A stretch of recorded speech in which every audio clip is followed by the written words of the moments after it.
There are endings that feel like beginnings. There are conclusions that open more doors than they close. There are final chapters that reveal themselves to be merely intermissions in a much larger story, pauses for breath before the narrative plunges forward into territory stranger and more treacherous than anything that came before. This is the story of Kingdom Hearts 3, a game that waited over a decade to arrive, that carried the weight of 13 years of anticipation on its shoulders, that promised to answer questions fans had been asking since childhood, while simultaneously planting seeds for mysteries that would not flower for years to come. It is a tale about the price of heroism, about what it costs to save everyone you love, about the bittersweet truth that sometimes winning means losing something precious, that sometimes the act of rescue requires sacrifice so profound it cannot be undone. The journey begins not with action, but with absence, with the understanding that something essential has been lost and must be reclaimed. Sora stands in the darkness of his own heart, surrounded by fragments of stained glass that depict his history and his friends. The station of awakening, where all journeys into the depths of consciousness begin. He has been here before, in the very first moments of his very first adventure. But this time feels different, weighted with accumulated experience and the knowledge that what was once simple has become impossibly complex. Young Xehanort appears, that smug temporal echo of the series' primary antagonist, to explain what Sora already suspects but does not want to accept. During the events of Kingdom Hearts 3D Dream Drop Distance, during his Mark of Mastery examination, Xehanort nearly succeeded in turning Sora into one of his 13 vessels of darkness. The attempt failed. Sora was rescued, but the corruption left its mark. The power he possessed, the strength he accumulated through 2 previous adventures and countless battles, has been stripped away, leaving him diminished and vulnerable at precisely the moment when he needs to be strongest. The power of waking. This is what Sora must recover, the ability that Master Xehanort describes as essential for the coming conflict. It is the power to free a heart from its sleep, to reach into the depths where consciousness resides and pull someone back from the edge of dissolution, to wake what should remain dormant and restore what has been lost to darkness or time or despair. In previous games, this ability appeared without being named, manifested in moments when Sora somehow reached across impossible distances to touch the hearts of his friends and allies. Now it must be cultivated deliberately, mastered completely, because the final battle approaches, and without this power, the Guardians of Light will fail before the forces of darkness that Master Xehanort has assembled. 7 Guardians of Light against 13 Seekers of Darkness, the ancient prophecy of the Keyblade War, made manifest in the present. And Sora must be ready because his friends are counting on him, and because failure means not just his own destruction, but the end of all worlds. The journey resumes in Olympus, that towering realm of Greek gods and mythological monsters, where Hercules once taught Sora about true strength during his first adventure. The world has changed since last Sora visited, expanded beyond the simple Colosseum where heroes tested themselves in combat. Now the entire mountain stretches before them, a vertical landscape of ancient stone and impossible architecture that climbs toward the realm of the gods themselves. Thebes burns in the valley below, attacked by the titans that Hades has unleashed in yet another scheme to overthrow Zeus and claim Olympus for himself. Rock Titan, Lava Titan, Ice Titan, and the colossal Tornado Titan that dwarfs buildings and swats aside defenders like insects. All 4 of the primordial giants that once nearly destroyed the Pantheon, now rampaging through a city populated by people who cannot defend themselves against such overwhelming force. Sora, arrives with Donald and Goofy, his companions from the beginning, the duck and dog who have stood beside him through every trial, and who possess a loyalty that transcends species or common sense. They are transformed immediately upon arrival, rendered into painted ceramic figures that look like they stepped directly from the ancient Greek pottery that inspired the film's distinctive visual style. The transformation is disorienting but temporary, a minor inconvenience compared to the devastation surrounding them. Buildings crumble beneath the Titan's assault. Citizens flee through streets choked with rubble and flame. And somewhere in the chaos, Hercules fights alone against threats that even his demigod strength struggles to overcome. This is not the confident hero Sora remembers from previous visits. The champion who seemed invincible and unshakable. This Hercules is tired, worn down by constant battle, and the weight of being the only thing standing between his people and annihilation. He has lost something essential, some spark of confidence or certainty that made him believe his strength would be enough. And without that belief, even his legendary power falters. It is a lesson Sora needs, this demonstration that even the mightiest heroes doubt themselves, that strength alone cannot carry you through every challenge, that sometimes what you have lost matters less than remembering why you fight in the first place. They battle the Titans together, Sora and Hercules fighting side by side through the burning streets of Thebes and up the slopes of Mount Olympus itself, climbing toward the realm of the gods where Zeus and the other Olympians watch with concern as their champion struggles. The combat is visceral and exhausting, each Titan representing a different elemental fury that must be overcome through persistence and cooperation rather than individual prowess. The rock Titan hurls boulders the size of houses, its massive fist creating shockwaves that crack stone and send fighters tumbling. The Ice Titan freezes everything it touches, creating treacherous surfaces and projectiles of crystallized air that explode on impact. The Lava Titan transforms the battlefield into an inferno, where simply standing still means being consumed by rising magma. And the Tornado Titan dominates the sky, a whirling column of destructive wind that lifts and throws with casual contempt for gravity or mortal resilience. Through it all, through every desperate dodge and frantic counterattack, Sora feels the absence of his former power like a phantom limb.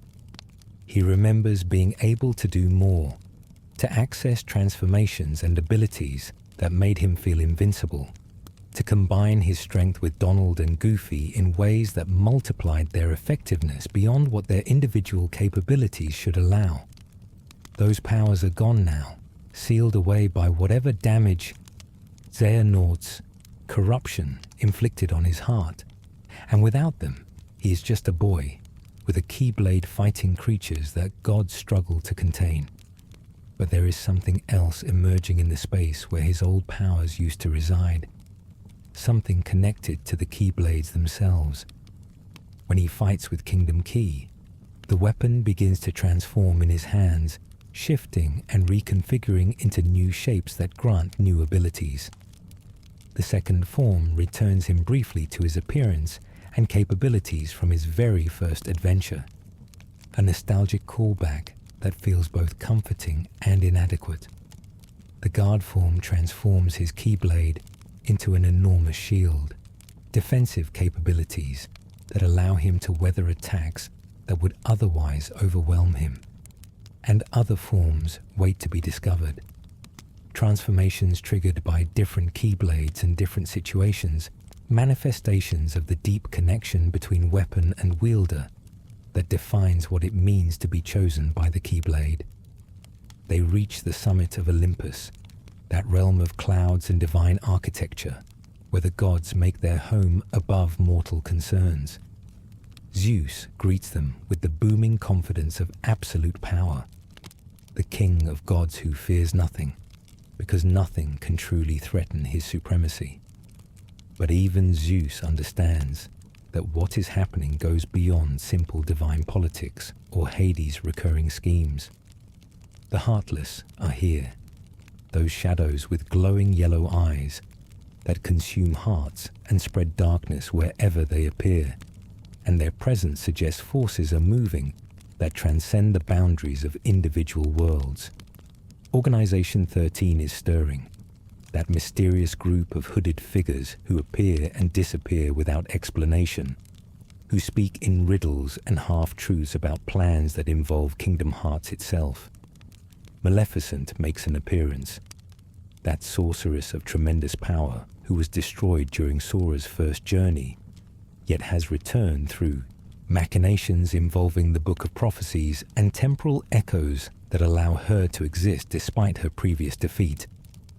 She seeks something called the Black Box, a mysterious container of unknown origin that supposedly holds secrets from the age of fairy tales, from the very first Keyblade War, when the worlds were still unified, and darkness had not yet shattered everything into fragments. And there is Hades, scheming in the underworld, manipulating events with the casual malevolence of someone who knows death has no power over him, and who treats destruction as entertainment rather than tragedy. He offers Sora information, teases him with knowledge about the coming storm and the forces gathering in shadow, playing the role of affable villain who might be helpful if the mood strikes him. But his games are distractions, attempts to slow Sora down or turn him aside from his path, and the real battle is happening elsewhere, in places where the lines between light and darkness have grown so thin they might as well not exist at all.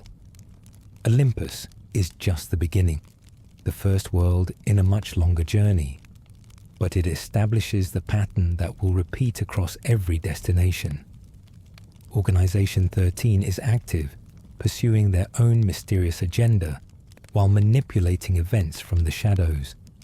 The heartless are spreading, appearing in greater numbers and in forms more dangerous than anything Sora faced during his previous adventures. And something fundamental has changed in the fabric of reality. Some shift that makes travel between worlds easier, but also makes those worlds more vulnerable to the forces that would consume or corrupt them. The journey continues through realms both familiar and entirely new, through Disney worlds that represent the company's most recent animated triumphs and Pixar properties that had never appeared in Kingdom Hearts before. Each world presents its own challenges and conflicts, its own cast of characters who need help, and its own local disasters that somehow connect to the larger conspiracy unfolding behind the scenes. And in each world, Sora catches glimpses of Organization 13 members, those hooded figures who appear to observe or interfere before vanishing back into corridors of darkness, leaving behind only cryptic warnings and ominous promises about what waits at the end of this road.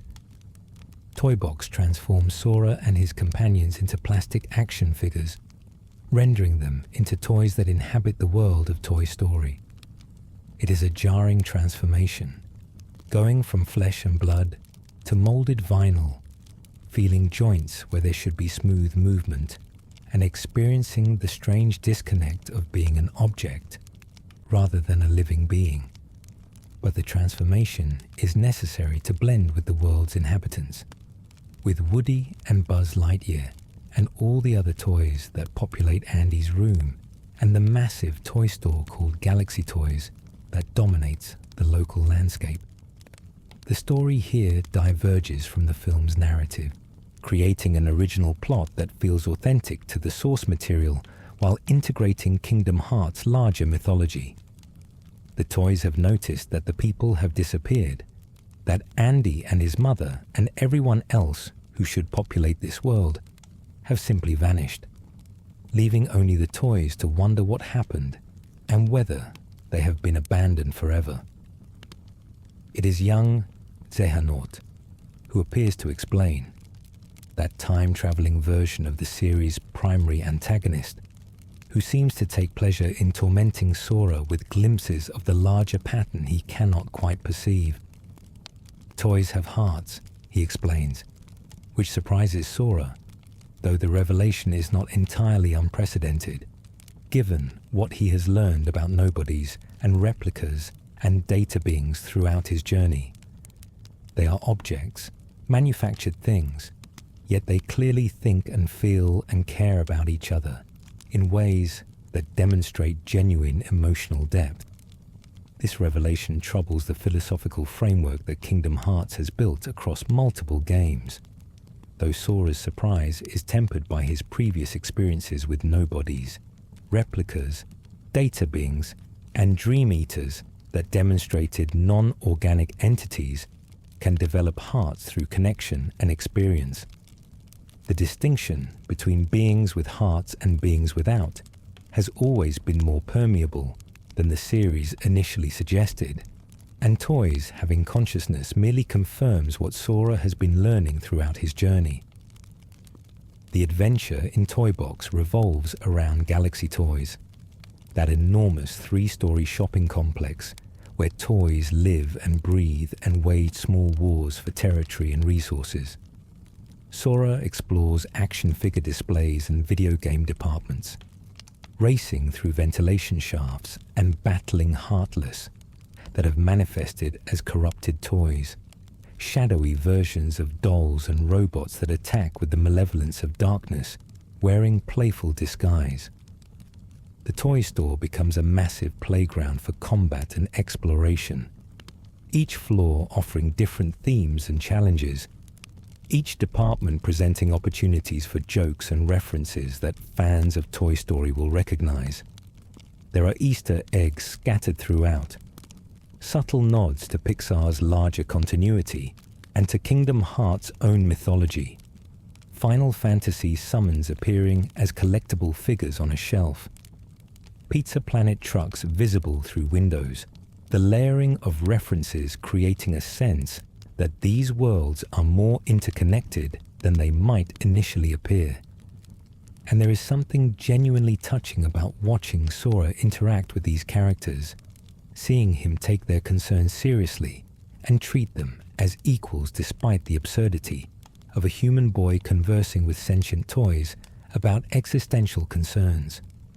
Woody and Buzz accept him immediately, recognizing a kindred spirit in someone who fights to protect his friends and who refuses to leave anyone behind, no matter how impossible rescue might seem.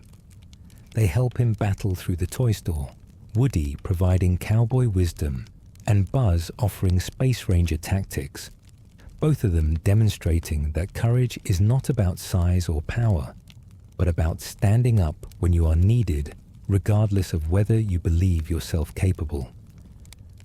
The boss battle against a massive mech piloted by Organization 13 forces, fighting through the toy store's video game department, while enormous screens display combat in multiple perspectives, provides a spectacular conclusion to the world's story while reinforcing the central theme. Hearts exist wherever there is genuine connection and care, wherever beings choose to stand together against forces that would separate or destroy them.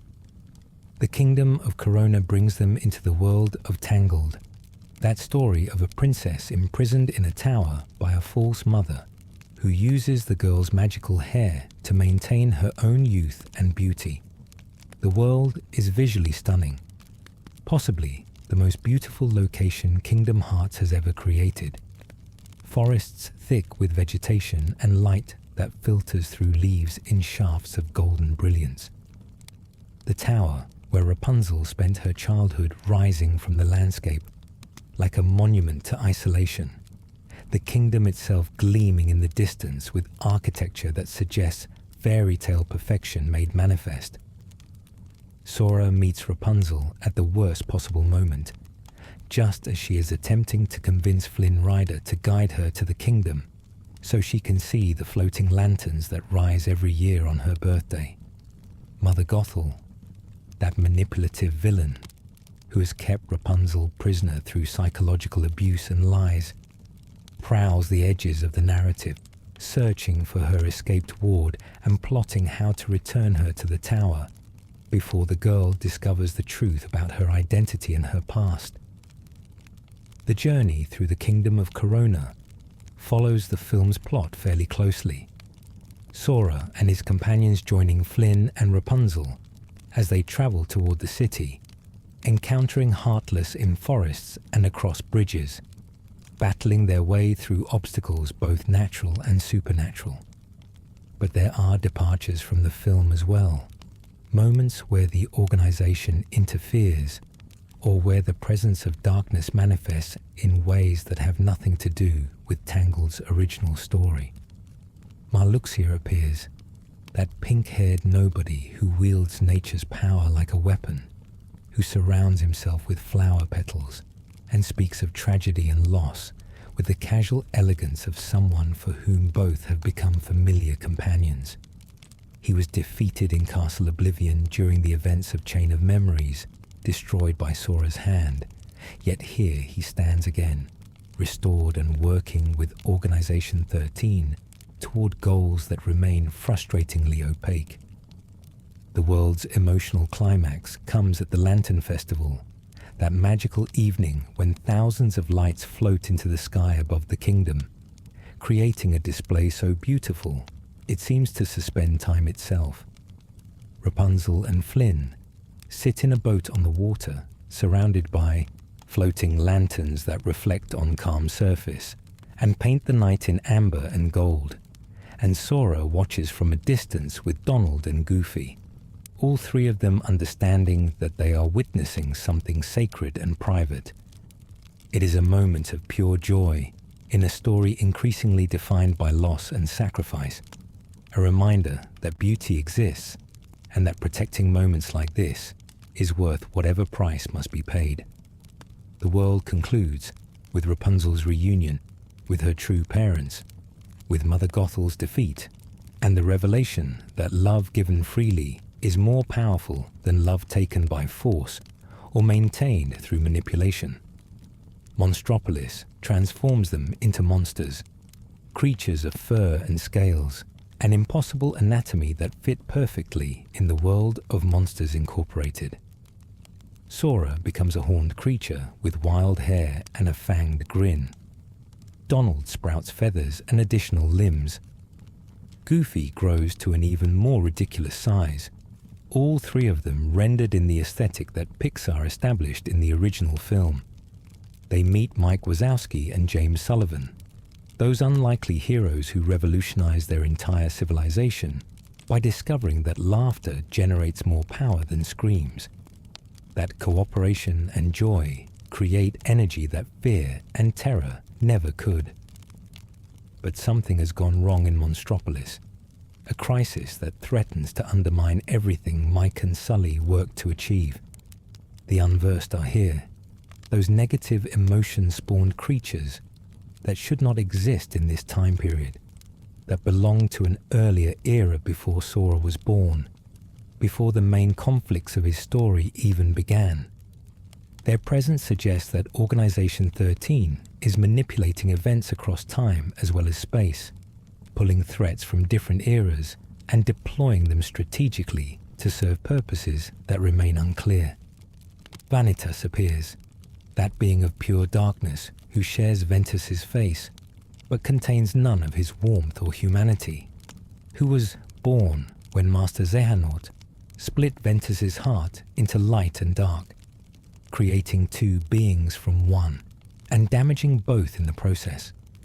Vanitas should be dead, destroyed during the events of birth by sleep, when Ventus sacrificed himself to end the threat his dark half represented. Yet here he stands, restored and serving Xehanort's current organization, proof that death in Kingdom Hearts is rarely permanent, and that villains have an annoying tendency to return, regardless of how thoroughly they were defeated. The story in Monstropolis revolves around Boo, that small human child whose presence in the monster world nearly caused a catastrophe in the original film. The organization wants to exploit her, to use her emotions and her connection to Sully as fuel for their schemes, to demonstrate that negative emotions can serve darkness even in a world built on the revolutionary idea that positive feelings are more powerful. It is a perversion of everything Mike and Sully fought to establish, an attempt to corrupt their achievement and prove that fear and darkness will always triumph over joy and light. Sora and his companions fight through the Monsters Incorporated factory, battling unversed in corridors and on door platforms, racing through environments that shift and reconfigure as doors activate and deactivate. The visual design is spectacular, faithful to the film's aesthetic, while integrating Kingdom Hearts combat mechanics, creating spaces that feel simultaneously familiar and freshly dangerous. The climax involves protecting Boo from the organization's schemes, defeating Vanitas in combat, while Mike and Sully work to evacuate the child safely back to her own world. It is another story about connections that transcend boundaries, about how care and protection create bonds that cannot be broken by distance or difference, about how even the most unlikely friendships can become the foundation for genuine heroism. Sully's relationship with Boo, his transformation from someone who saw human children as toxic threats into someone willing to risk everything to keep one specific child safe, mirrors Sora's own journey and reinforces the game's central theme. Hearts connect across impossible distances, and those connections give us strength to face challenges that should overwhelm us. Arendelle brings them to the world of Frozen, that phenomenon of a film that dominated popular culture for years after its release. The world is beautiful and frustrating in equal measure, a showcase for the game's technical capabilities, married to a narrative structure that keeps Sora frustratingly distant from the characters he is supposed to be helping. Mountains of snow and ice stretch in every direction. Landscapes of frozen beauty that are simultaneously stunning and monotonous. The game recreates specific scenes from the film, showing Sora glimpses of Elsa's flight to her ice palace, of Anna's journey to bring her sister home, of the dramatic moments that define the movie's emotional arc.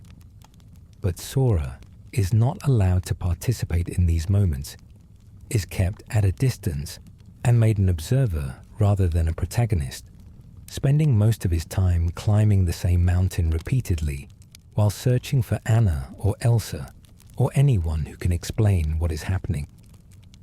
Larxene appears here, that cruel member of Organization 13, who delights in causing pain and who mocks everything Sora stands for with vicious glee. She was defeated in Castle Oblivion alongside Marluxia, struck down by Sora after her attempt to betray the organization fell apart. Yet here she stands restored and more vicious than ever. She observes Elsa, monitoring whether the Ice Queen might be a Princess of Heart, and exploiting the world's instability for data the organization requires, her presence less about direct corruption and more about reconnaissance and manipulation of circumstances. The confrontations with Larxene are highlights of the Arendelle experience, her combat abilities and her personality making every encounter memorable even when the surrounding world feels empty or repetitive. The world structure requires Sora to climb the North Mountain multiple times, ascending and descending the same paths while completing different objectives, fighting through waves of Heartless that appear in the frozen landscape. It is exhausting and repetitive in ways that other worlds avoid, a flaw in pacing that many players identified as one of the game's weakest elements. The final boss is a massive Heartless, rather than any character from the film, a creature of ice and shadow that towers over Sora and attacks with elemental fury. It is technically impressive, but emotionally hollow, lacking the personal stakes that make boss battles in other worlds feel significant or meaningful. Arendelle is Kingdom Hearts 3 at its most beautiful and its most frustrating. A world that demonstrates both the game's incredible artistic achievement and its occasional tendency to prioritize spectacle over substantive storytelling. The Caribbean returns them to the world of Pirates of the Caribbean, that franchise built on swashbuckling adventure and supernatural threats. The ocean is vast and inviting, rendered with such detail and scale that sailing between islands feels genuinely adventurous, exploring underwater caves and discovering hidden treasure, engaging in ship-to-ship combat with heartless vessels that rise from the depths to challenge your passage. Sora and his companions maintain their realistic appearance from Kingdom Hearts 2's visit to Port Royal, looking like live-action characters transplanted into the game's anime-influenced aesthetic, the clash of styles creating uncanny valley effects that some players found jarring, while others appreciated as faithful to the source material. They reunite with Jack Sparrow, that clever pirate who navigates the line between hero and scoundrel with drunken grace, who schemes and betrays and occasionally does the right thing when it aligns with his own interests. The story follows the basic structure of Pirates of the Caribbean, at World's End, involving the cursed treasure of Cortez and the battle against Davy Jones and his ship, the Flying Dutchman, but simplified and condensed to fit Kingdom Hearts pacing. Luxord appears repeatedly, that gambling member of Organization 13, who treats combat like a game of chance, who wields playing cards as weapons and transforms battlefields into casinos where luck matters as much as skill.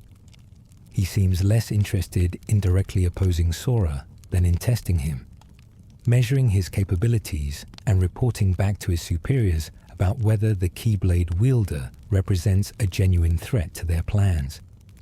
The world is massive, offering more open exploration than almost any other location in the game, encouraging players to sail and dive and discover secrets hidden across the scattered islands. The ship combat is surprisingly robust, cannons firing broadsides while you maneuver to avoid enemy fire, the satisfaction of landing a perfect shot and watching an enemy vessel sink into the depths. Underwater sequences show coral reefs and sunken ships, treasures waiting in the darkness, heartless that swim through the water with shark-like grace. It is Kingdom Hearts at its most expansive, creating a world that feels alive and full of possibilities, where the main story is just one thread in a larger fabric of adventure and exploration. San Fransokyo concludes the Disney World journey, bringing them to the city from Big Hero 6, that film about loss and grief and finding family in unexpected places. The city gleams with futuristic technology and Asian-inspired architecture, a blend of San Francisco and Tokyo that creates an aesthetic simultaneously familiar and fantastic. Sora meets Hiro Hamada and Baymax, that genius boy and his inflatable healthcare companion, along with the rest of the Big Hero 6 team. The story begins in the middle of the team's superhero career, after they have already formed, and after they have already avenged Tadashi's death, picking up threads from the film's conclusion, rather than retelling its narrative from the beginning. The conflict revolves around darkness corrupting the city's technology, Heartless manifesting through electronic systems and creating threats that conventional heroics can't overcome. Dark Baymax appears, a twisted version of the gentle healthcare robot, transformed into a weapon by Organization 13's manipulation.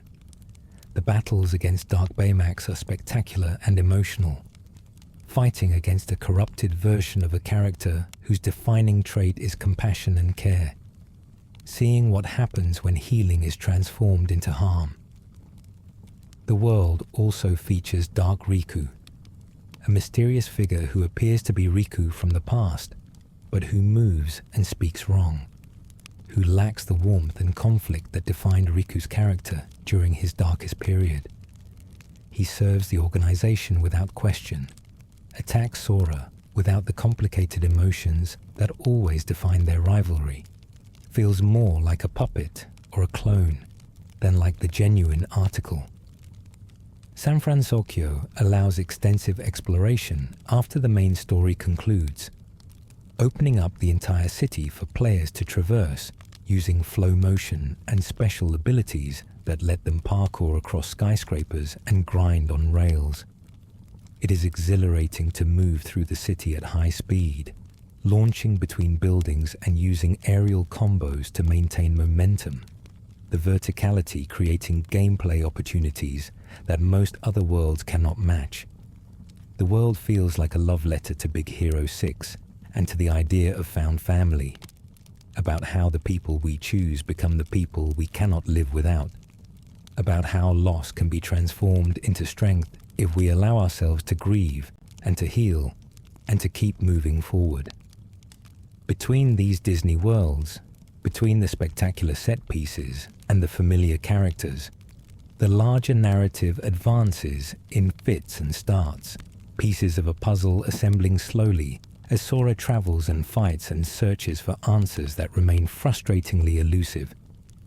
Riku and Mickey have been searching the realm of darkness for Aqua, that Keyblade master who sacrificed herself to save her friends during the events of Birth by Sleep, who has been trapped in shadow for over a decade, while her body and spirit were slowly corrupted by the darkness surrounding her.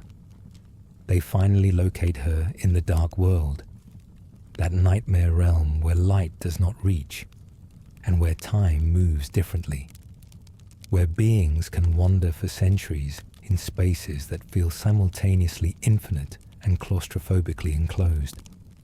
But the Aqua they find is not the noble warrior they remember, has been transformed by darkness into something twisted and hostile, her eyes glowing with Xehanort's signature amber color, her Keyblade wielded against them, rather than alongside them.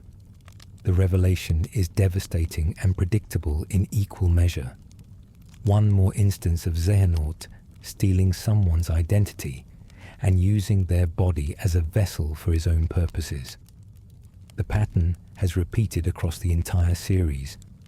Terra possessed and worn like a costume. Other organization members gradually transformed into Xehanort clones through exposure to his heart. Now Aqua corrupted and turned against everything she stands for. It feels excessive at this point. The series' insistence on making nearly every major antagonist an aspect or extension of Xehanort, creating a monotony that undermines the individuality that should define different villains. But it also serves the larger narrative about identity and what makes someone themselves, about whether a person can maintain their essential self when their body is controlled by another consciousness, about the struggle to preserve individuality against forces that would subsume all differences into unified darkness. Sora arrives in the dark world to help, using Master Xehanort's Keyblade that he discovered during his travels to create a pathway into the realm of darkness. This is a technical violation of how accessing the dark world is supposed to work, bypassing the normal restrictions through plot convenience rather than earned capability. But the game needs Sora present for this confrontation, so the rules bend accordingly.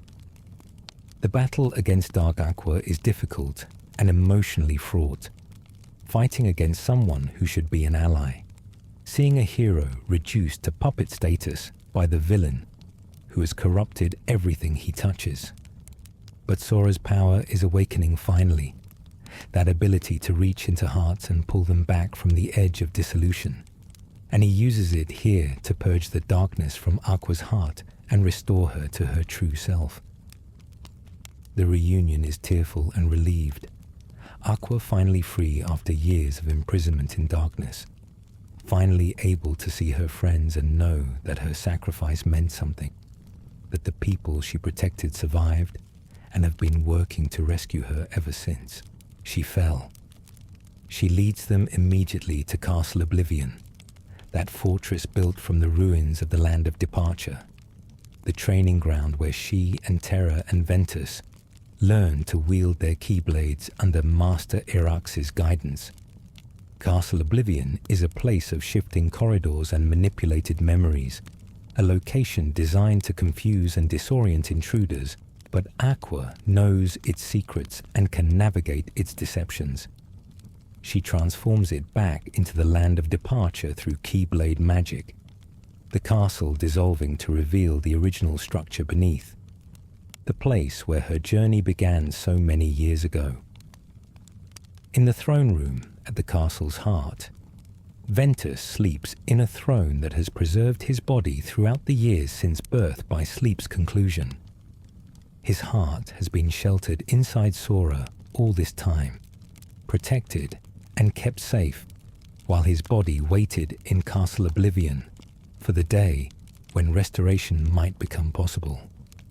Now that day has arrived, and Sora reaches into himself to find Ventus's heart, using the power of waking properly for the first time, diving into his own heart and locating the consciousness that has been sleeping there since he was a child. The reunion of Ventus's heart with his body is gentle and beautiful, the sleeping boy's eyes opening as his heart returns, awareness flooding back after years of absence. He wakes and sees Aqua, and immediately there are tears, recognition and relief, and the overwhelming emotion of finding that what you lost has been restored against all odds. Terra remains missing, still trapped inside the body that Xehanort stole, still serving as the guardian that Xehanort summons to fight on his behalf, that massive shadowy warrior that attacks without mercy or recognition. But 3 of the 7 Guardians of Light have been assembled now. Sora, Riku, and Mickey were already accounted for, and now Aqua and Ventus have joined them. Kairi and Leia have been training under Merlin's guidance, learning to wield their newly manifested Keyblades, preparing to join the final battle despite their relative inexperience. Kairi is one of the 7 princesses of heart, a being of pure light who should not need combat training, but she has requested the ability to fight alongside her friends rather than merely being protected by them. Leia is Axel's human form, that nobody who sacrificed himself to save Sora during Kingdom Hearts 2, who somehow retained his memories and personality when he was restored to human form, who now wields a Keyblade and fights for the light, despite having spent years serving darkness. The pieces are finally in place, the Guardians assembled and ready, the moment that the entire series has been building toward finally arriving. Yen Sid summons them to his tower for final preparations, explains what they must do and what they will face when they travel to the Keyblade graveyard for the final confrontation. Master Xehanort has gathered his 13 Seekers of Darkness, his real Organization 13 composed of various versions of himself pulled from different points in time or different states of existence. There is Ansem, the Heartless, that Sora defeated at the end of the first Kingdom Hearts. There is Xemnas, the Nobody that led the original Organization 13, and that Sora defeated at the end of Kingdom Hearts 2. There is young Xehanort, that time-traveling version, who has appeared throughout this journey to mock and challenge. There is Terra Xehanort, the possessed body that Terra has been trapped inside for over a decade. There is Vanitas, the being of darkness split from Ventus's heart.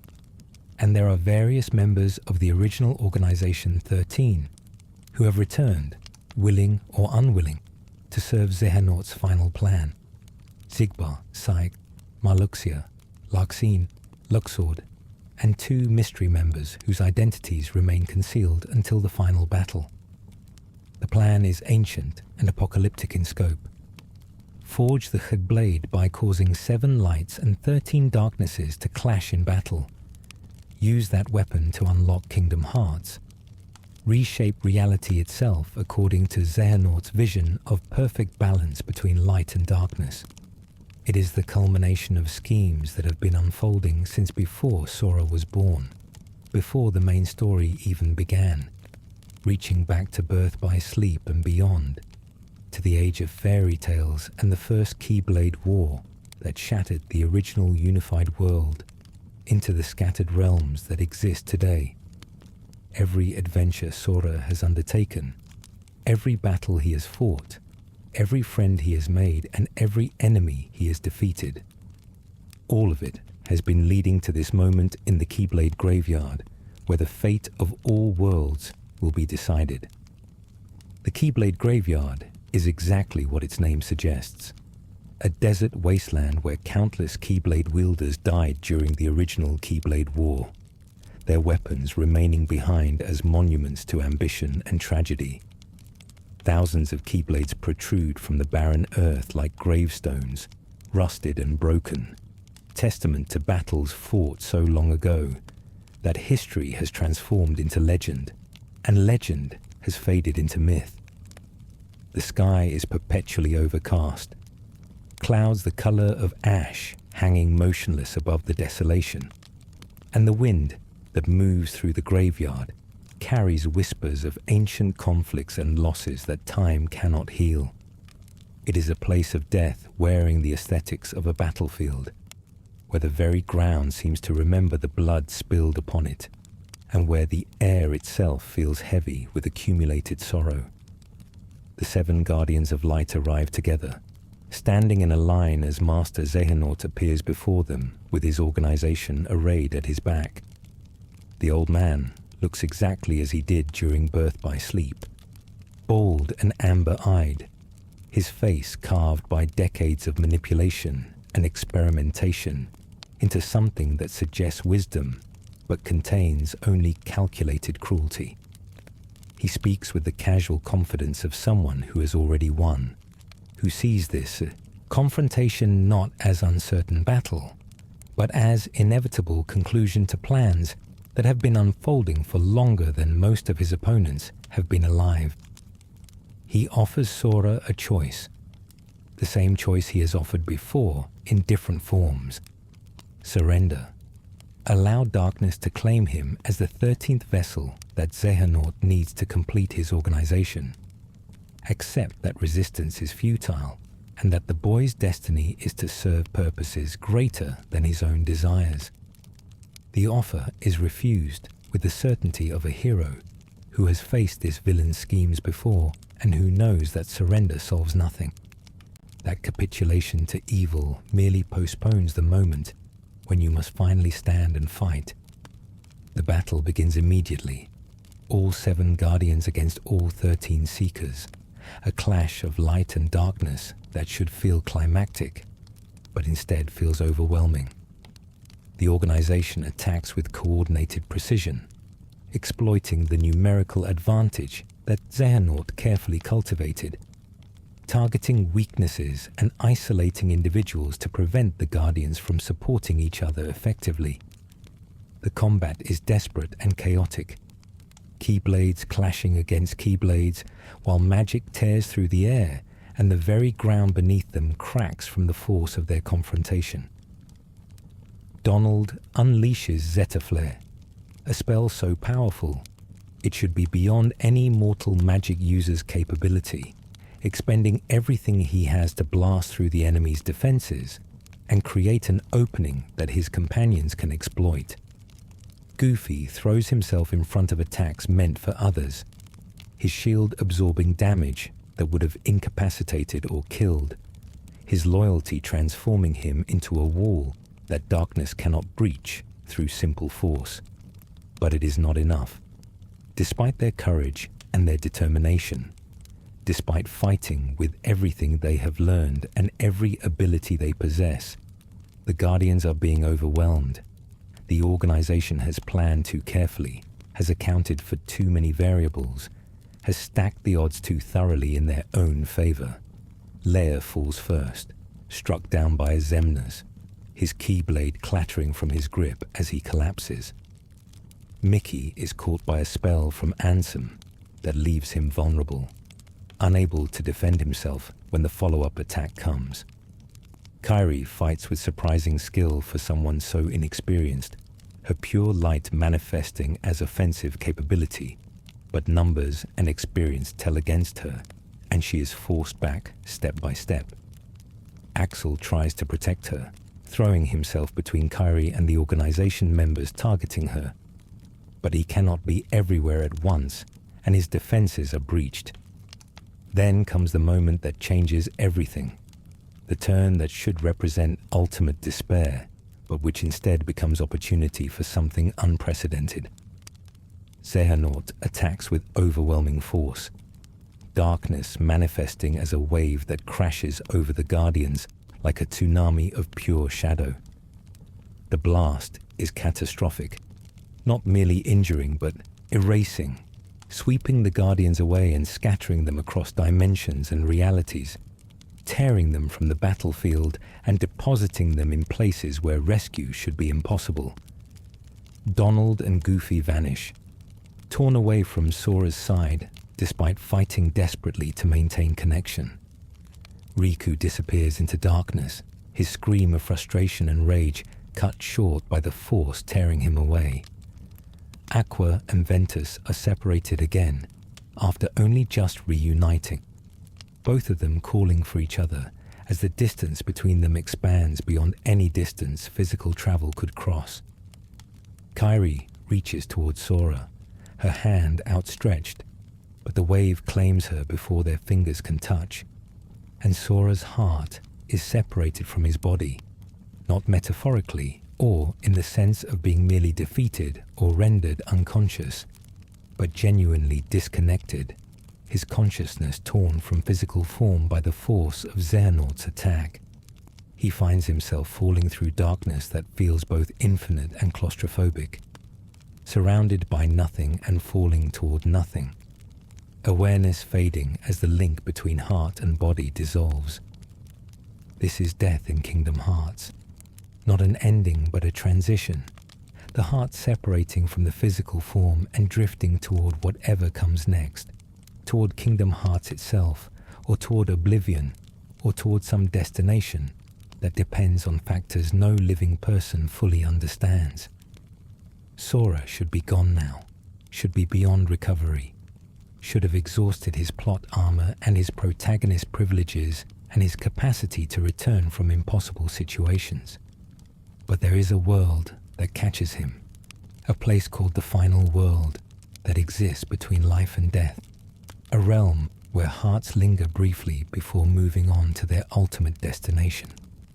It is rendered as an endless ocean of shallow water stretching to a horizon that never arrives, the sky above a gradient of blues and whites that suggest dawn or dusk, but never fully commits to either. Scattered across this infinite expanse are small islands of crystallized light, fragments of other hearts that stopped here on their way to wherever they were going, consciousnesses that could not quite let go of existence, and so paused in this liminal space. Some of them take shape as small glowing stars that Sora must collect, pieces of himself scattered across the final world that must be gathered to reconstitute his existence.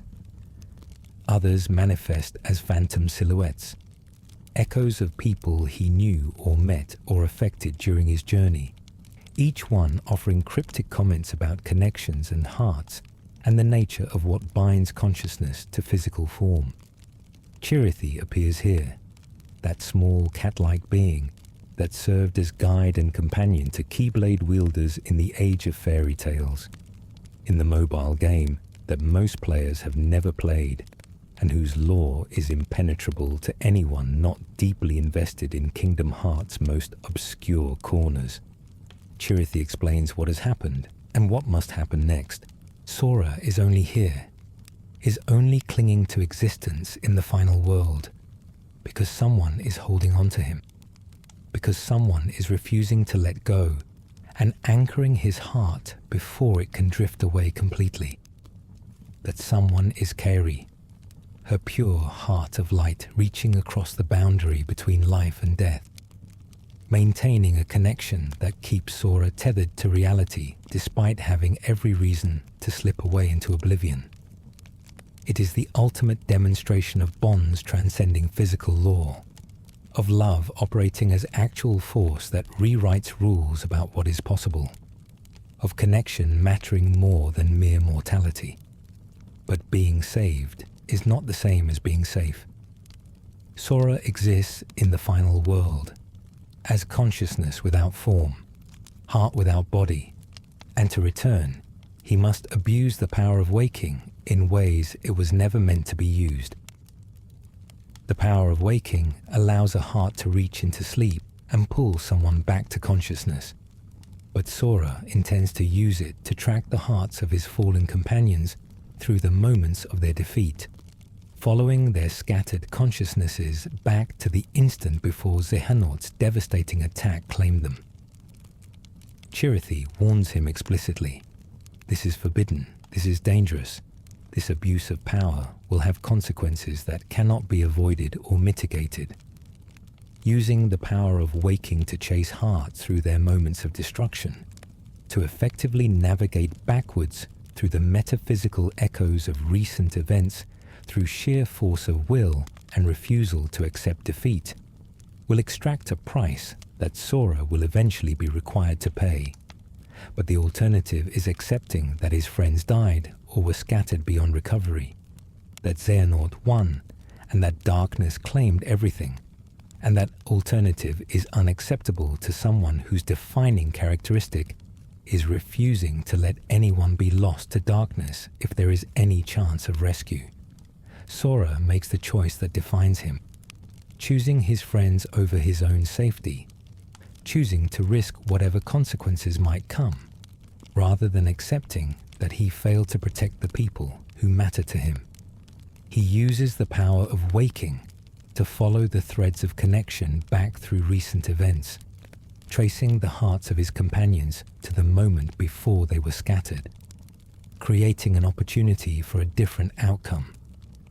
The sequence is surreal and dreamlike, Sora moving through crystallized echoes of the recent past, witnessing the battle from impossible angles, experiencing the attack that separated his heart from his body from the outside rather than the inside.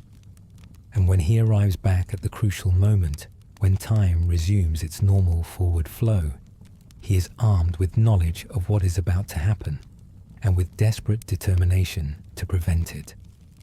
The lingering will appears, summoned by Terra's rage and refusal to accept what his body has been used for. The lingering will is Terra's armor, animated by the fragment of his consciousness that refused to be completely subsumed when Xehanort stole his body, a ghost made of Keyblade armor and willpower that has been waiting in the Keyblade graveyard for a decade for the chance to finally strike back against the man who destroyed his life. It attacks Terra Xehanort with fury that transcends normal combat. Decades of impotent rage finally given outlet, every blow carrying the weight of betrayal and lost years and friendships that were shattered by Xehanort's manipulation. The intervention creates the opening that Sora needs, disrupts the organization's coordination just enough to prevent them from overwhelming the Guardians again. And this time, the outcome is different. This time, Donald and Goofy are not swept away, manage to maintain their position and protect their allies.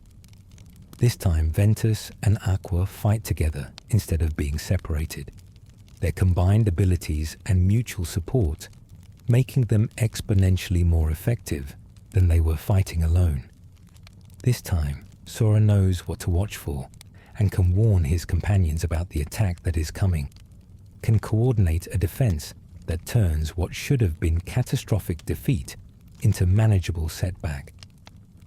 The battle turns from hopeless last stand into actual combat with uncertain outcome, from execution into genuine confrontation, where both sides possess the capability to achieve victory. The Guardians split up, each one or each pair targeting specific organization members, breaking the numerical advantage by forcing individual confrontations rather than allowing the 13 darknesses to maintain coordinated assault. Aqua and Ventus face Vanitas and Xehanort together. The fight carrying emotional weight beyond simple combat, because these are the people who destroyed their lives, who turned Terra into a puppet, and who originated from the darkness extracted from Ventus's heart over a decade ago during Master Xehanort's cruel experiments. The battle is vicious and personal, years of pain and loss and guilt, finding expression in every blow, every spell, every desperate clash of keyblades against each other. Vanitas mocks them with observations about how they are too late, about how the damage is already done and cannot be undone, about how even if they win this battle, they have already lost everything that mattered. But his mockery rings hollow because here they stand together despite everything working to keep them apart. Here they fight side by side, proving that bonds can survive any separation, that the Wayfinder trio remains intact despite Xehanort's best efforts to shatter them permanently. Mickey and Riku confront Ansem, Xemnas, and young Xehanort together. 3 incarnations of the same enemy fought by 2 warriors who have faced each of them before in different contexts. The battle ranges across the Keyblade graveyard, through spaces that shift and change as reality itself strains under the weight of so much concentrated power being unleashed in one location. Ansem still commands darkness like a weapon, still speaks with absolute conviction about shadow being the natural state of existence, and light being merely temporary aberration. Xemnas maintains his emotionless superiority, fighting with precision and grace that makes every movement look choreographed, every attack placed with deliberate intent to maximize damage or create specific strategic advantages. Young Xehanort employs time manipulation and tactical cunning, constantly shifting positions and attacking from unexpected angles, his youth making him faster and more unpredictable than his older incarnations. But Mickey and Riku have grown since their previous confrontations with these enemies, have learned from past battles, and have developed capabilities that their younger selves lacked. Mickey wields light with authority that comes from decades of study and practice, his small size irrelevant compared to the vast power he channels through his Keyblade.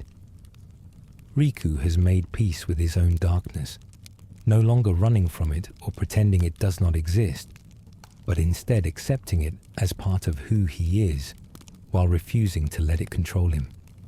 He fights with both light and dark, drawing on every aspect of his nature, demonstrating that true strength comes from accepting yourself completely, rather than trying to suppress aspects you find shameful or frightening.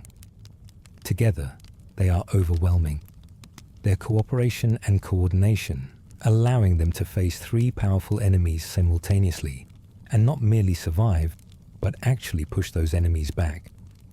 Leia and Kairi face Xion and Xion, though Kairi does not know who Xion is, and her ignorance is another small tragedy in a story full of them.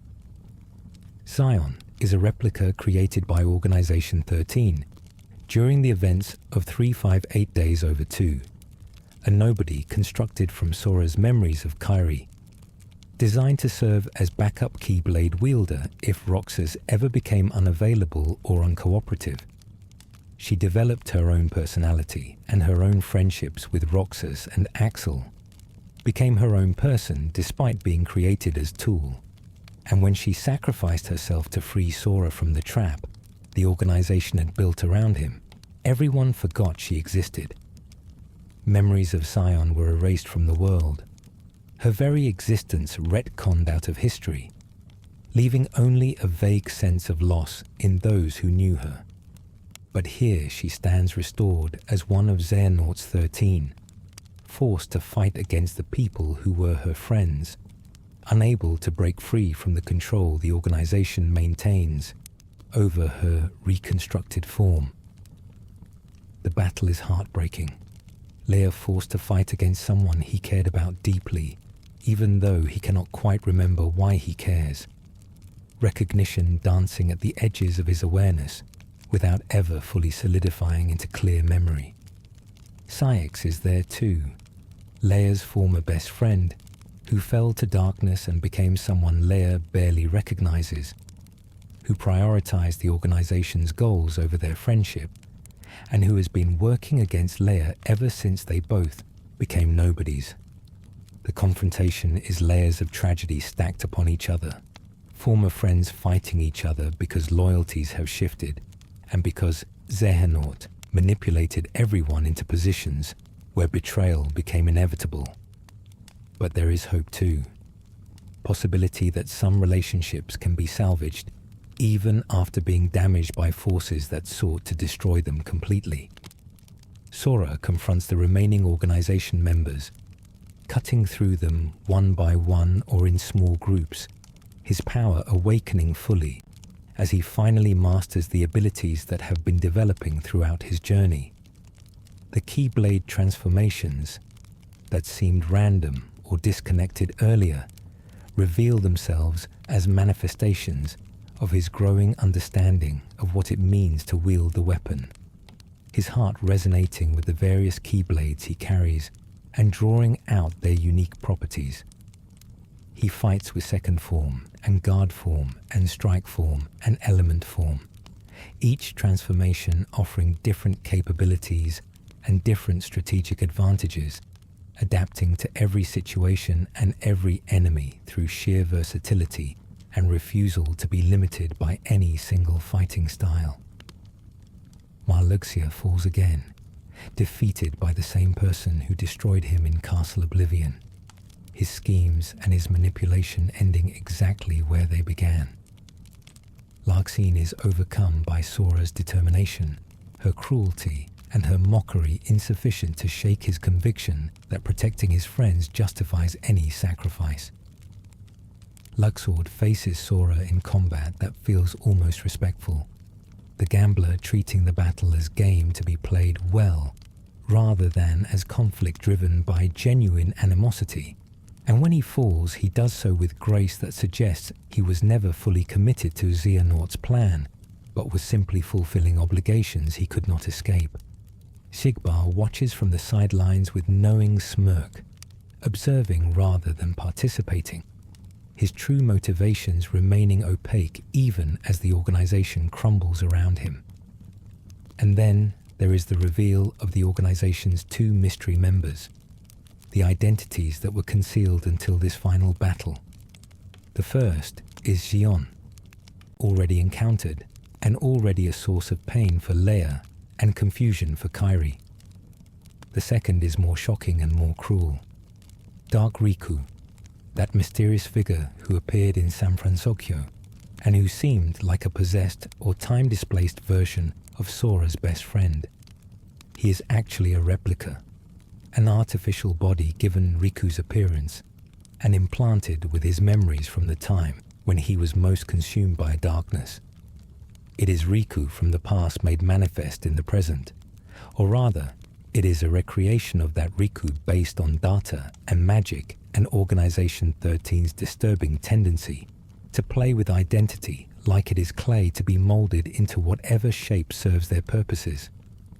The real Riku must face this dark reflection of who he used to be, must confront the person he was when darkness consumed him, and jealousy drove him to betray his friends. It is uncomfortable and painful in ways that pure combat cannot capture, forcing Riku to acknowledge that he was once this person, that the capacity for cruelty and selfishness exists within him, even though he has worked for years to grow beyond it. But the confrontation also demonstrates how far he has come, how much he has changed since the days when he allowed darkness to control him. He defeats his past self not through superior power, but through superior understanding, through having learned lessons that his younger self had not yet encountered, through being able to accept his darkness while refusing to let it define him. The battles rage across the Keyblade graveyard, multiple confrontations happening simultaneously in a sequence that the game presents through careful editing and pacing. The player controls Sora primarily, but occasionally switches to other characters, experiencing the larger battle from multiple perspectives, understanding that while Sora is the protagonist, he is not fighting alone and his companions are equally essential to achieving victory. Each guardian faces their own demons, their own past mistakes and regrets, made manifest in the enemies they must overcome.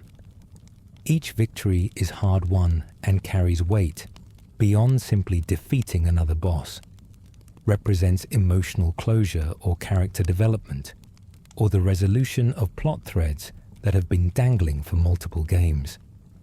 Slowly, inevitably, the organization falls. One by one, the 13 Seekers of Darkness are defeated, their plans unraveling as the numerical advantage they carefully cultivated gets stripped away through the Guardians' determination and cooperation. Ansem dissolves back into darkness, his philosophy about shadow being natural state of existence proven wrong one final time. Xemnas fades away with his typical emotional detachment, his final moments showing perhaps the barest hint of something like regret or recognition that he chose wrong path. Young Xehanort vanishes back to his own time. His role as observer and provocateur concluded now that his older self's plan has reached its critical moment. The organization members who join Xehanort willingly or unwillingly find themselves freed or destroyed, their fates depending on their level of commitment to darkness and their willingness to accept redemption when it is offered.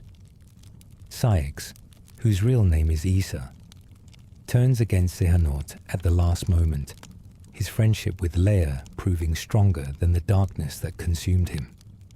He helps to free Xion from the organization's control, allows her to remember herself and rejoin the side of light, accepting that he failed as a friend, but hoping that this final act might begin making amends for years of betrayal and manipulation. Xion's restoration of her memories is beautiful and tragic, everyone suddenly remembering that she existed, that she was Roxas's friend and Axel's companion, that she sacrificed herself and was forgotten, and that her absence left a hole that no one could identify because they could not remember what should have filled it. She rejoins the Guardians, fights alongside them despite having been their enemy moments before, proves that identity and loyalty are choices we make rather than chains we cannot escape. Terra finally breaks free from Xehanort's control. The combination of the lingering will's fury and his own desperate determination to reclaim his stolen body, finally overwhelming the possession that has defined his existence for over a decade. The guardian that Terranort summoned, that massive shadow creature that served as his primary weapon, reveals itself to be Terra's darkness given form. His heart's rage and pain, manifested as separate entity that has been fighting from within the entire time Xehanort wore his body. When Terra reclaims control, when his consciousness reasserts dominance over his own physical form, the reunion with Aqua and Ventus is everything that moment should be. Tears and embraces and the overwhelming relief of finding that what was lost has finally been restored. The Wayfinder trio is together again, all three of them alive and free and fighting side by side after years of separation and suffering, their bonds proven stronger than any force that sought to break them. But defeating the organization is not the same as defeating Xehanort, and the old master still stands with the Archblade in his hand, that weapon forged from the clash of 7 lights and 13 darknesses that was supposed to require perfect balance, but which he managed to create anyway through clever manipulation, and by treating prophecy as guideline rather than absolute requirement. The Blade is the ultimate weapon, the key that can unlock Kingdom Hearts itself, and Xehanort intends to use it exactly as he always planned, to reshape reality according to his vision of perfect balance, to destroy the current age and create a new world where light and darkness exist in equal measure without the messy complications of human choice or moral ambiguity. The Guardians pursue him to Scala ad Caelum, that city of Keyblade wielders that exists in the realm between light and darkness, that serves as memorial and warning about the original Keyblade War. The city is beautiful and eerie, architecture that suggests ancient Greece blended with fantasy aesthetic. White stone buildings rising in impossible configurations, water flowing upward in defiance of gravity. The whole place feeling like a dream of what civilization could be if it focused entirely on beauty and ignored all practical considerations. This is where Keyblade wielders trained in ages past, where the traditions and knowledge that define Keyblade mastery were passed down through generations, where the mistakes that led to the original Keyblade War were taught so that future wielders might avoid repeating them. Xehanort has transformed the city into battlefield, using the H-Blade's power to warp reality and create spaces for combat that should not exist. The fight against him is exhausting and spectacular. Multiple phases across multiple locations. The old man wielding power that dwarfs anything any individual Guardian possesses, and which requires all of them working together to overcome. He attacks with light and darkness in equal measure, proving that his philosophy about balance is not mere rhetoric, but deeply held belief made manifest in his combat style. He summons constructs and weapons from nothing, reality itself bending to his will when channeled through the H Blade. He teleports and time slows, and creates spatial distortions that make every dodge uncertain, and every attack potentially fatal. The Guardians cycle through fighting him, tag-teaming to prevent any single person from being overwhelmed, supporting each other through the kind of perfect cooperation that only comes from genuine trust and mutual respect. When Sora falters, Riku is there to cover him. When Donald exhausts his magic, Goofy protects him while he recovers. When Aqua is driven back, Terra and Ventus advance to take the pressure off her. It is Kingdom Hearts combat at its most demanding and its most satisfying. Everything the player has learned throughout the journey required to succeed. Every ability and every technique necessary to overcome an enemy who represents the culmination of the series' longest running conflict. And slowly, impossibly, they begin to win. Xehanort's attacks become more desperate, his movements less precise, his absolute confidence in inevitable victory cracking as he realizes that perhaps he miscalculated. Perhaps the Guardians are actually strong enough to defeat him despite every advantage he cultivated. The H-Blade is powerful, but it requires a wielder, and even Xehanort has limits to his endurance and his capability. The final blow comes from Sora, the Keyblade driving forward to strike Xehanort down, the old man's body collapsing as the H-Blade falls from his grip and begins dissolving into light.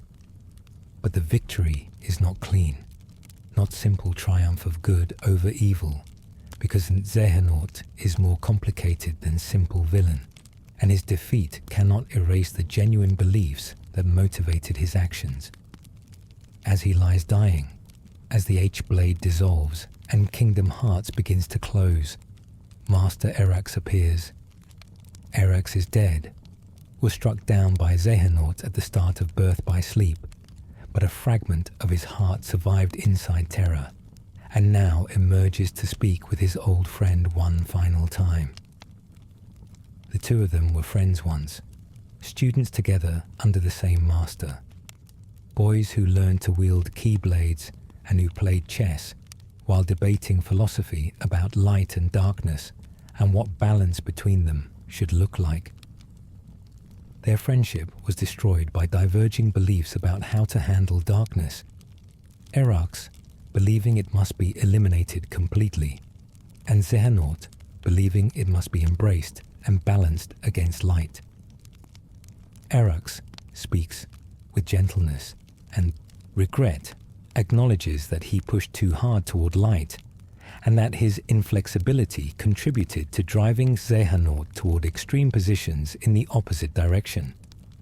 He asks his old friend to come with him, to set aside the schemes and the manipulation, and the centuries of planning, to accept that perhaps both of them were wrong in different ways, and that the best they can do now is fade together and allow the next generation to find better answers.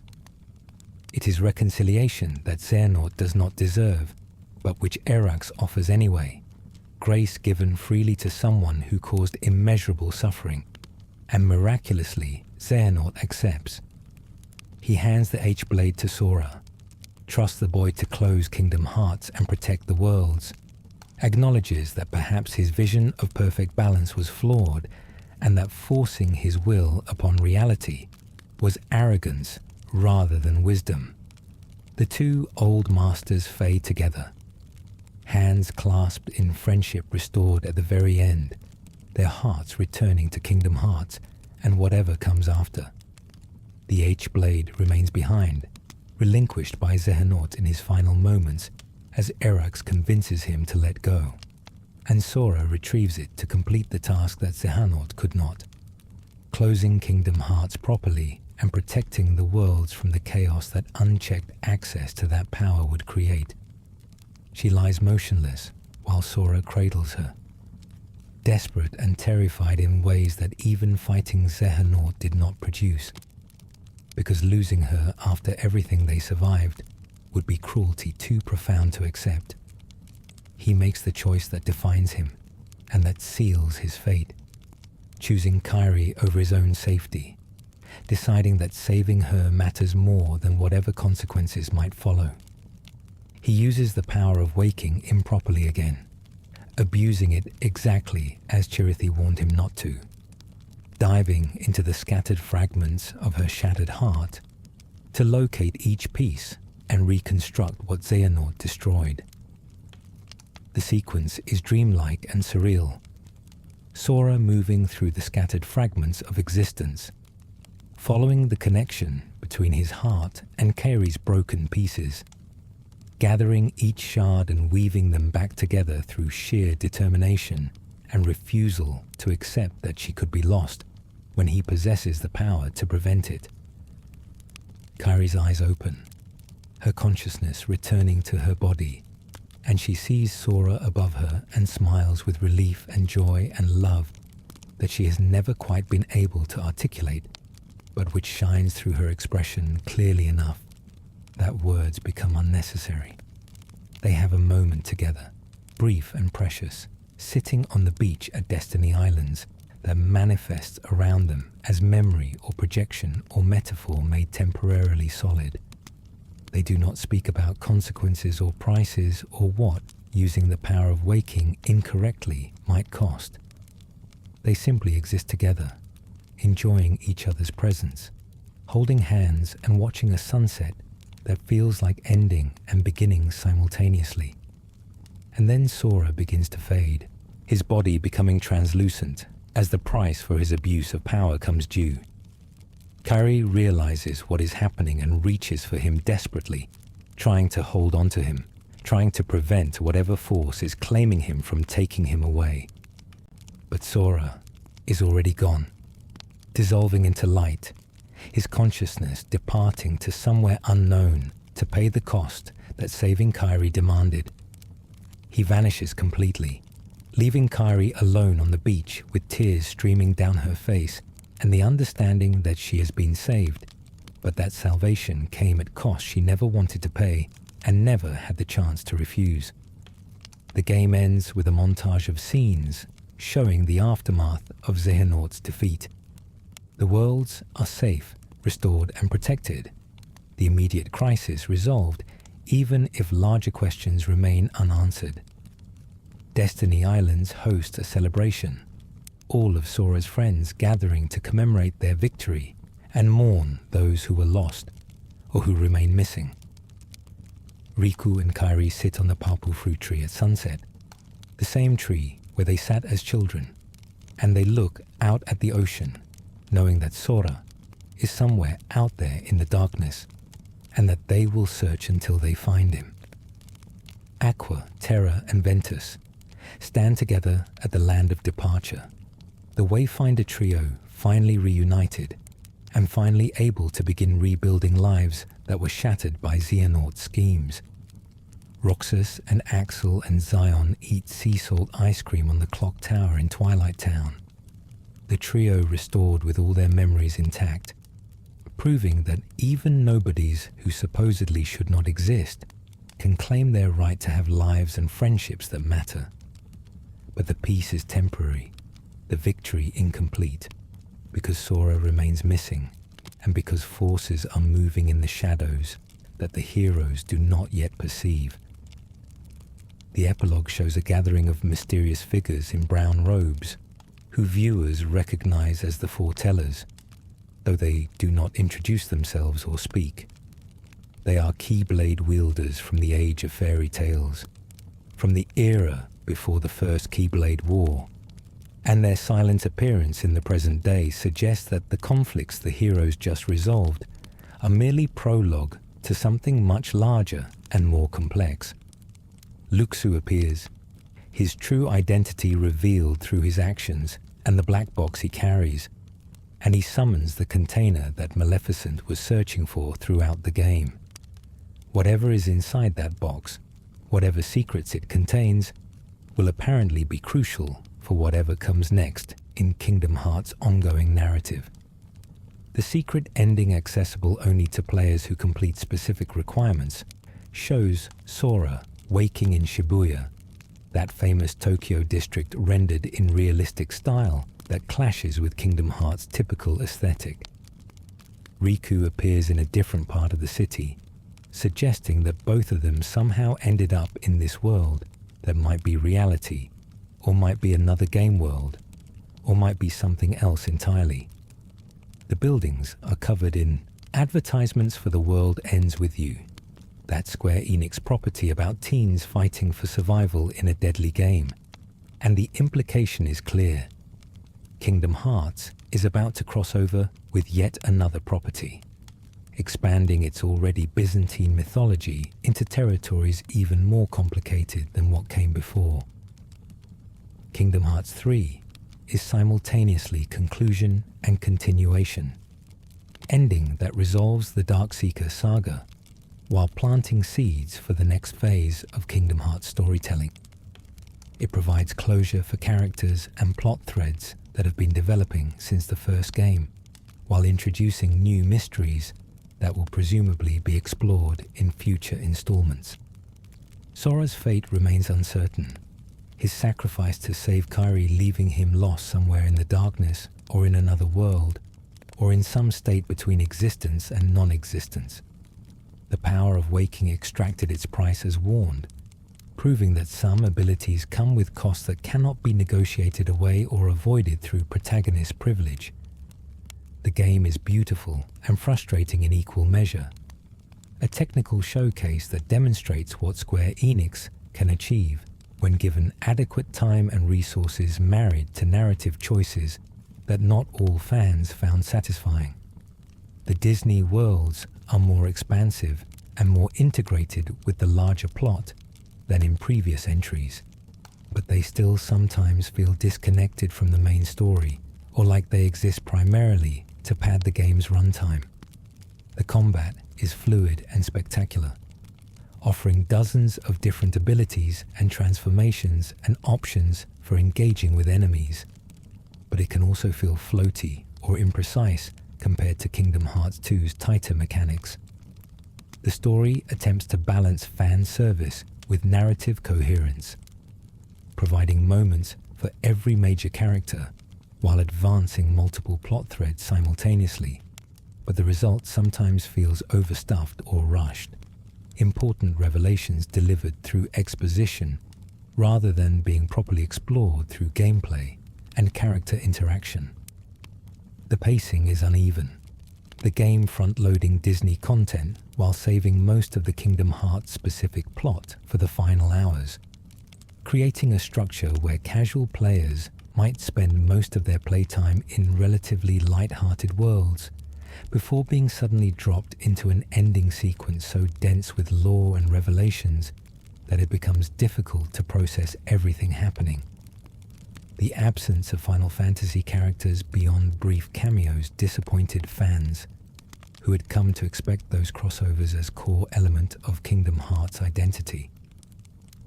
The treatment of Kairi, reducing her to damsel who exists primarily to motivate Sora, rather than giving her genuine agency or meaningful contributions to the plot, frustrated those who hoped the series might finally allow its female lead to be hero rather than victim requiring rescue. But these criticisms exist alongside genuine achievements and moments of profound emotional resonance. The reunion of the Wayfinder trio after over a decade of separation hits exactly as hard as it should. Three friends who suffered tremendously, finally able to stand together and begin healing from trauma that defined their lives. Roxas, Axel, and Xion eating ice cream together again, all of them remembering each other and choosing to be friends despite the complicated circumstances of their existence, validates the entire subplot about nobody's deserving recognition as truly alive.